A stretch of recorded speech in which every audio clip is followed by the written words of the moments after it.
In this video, we are going to design and adapt microservice architecture with the decomposition patterns. Basically, we don't have any changes on previous microservice architecture, but it is good to recap what we have done so far.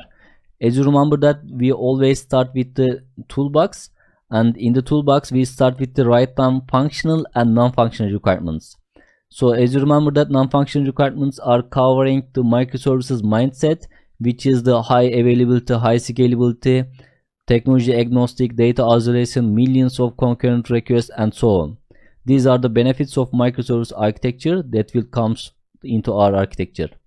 And here you can see that we are still in microservice architecture in our toolbox, and the important part is patterns and principles. In the pattern and principles, we have added new patterns regarding to decomposition microservices. In the pattern and principle toolbox, we have added to decompose services by scalability, the scale cube, and after that we will learn microservices decomposition patterns, which are the decompose by business capability, decompose by subdomain, bounded context pattern, and context mapping pattern. So during this chapter we have learned decomposition patterns. Now we can refactor our design as per our toolbox. Here you can see the final architecture design for our e-commerce application, which is applying microservice architecture and decomposition patterns. So basically we have selected 4 main microservices into our diagram.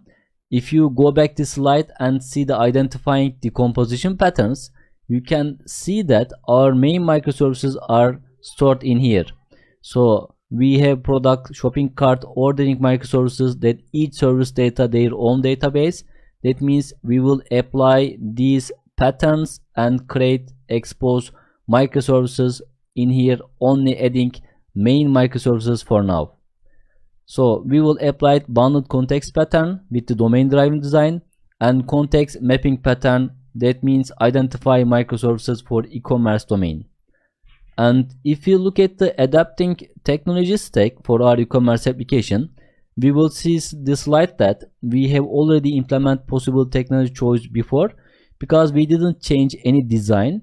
If you remember that we have a front-end applications, Angular, Vue, and React, and we have a backend microservices, Spring Boot, ASP.NET, Node.js, or Django with different languages, and we have NoSQL and relational databases, MongoDB, Redis, Postgres, and SQL Server.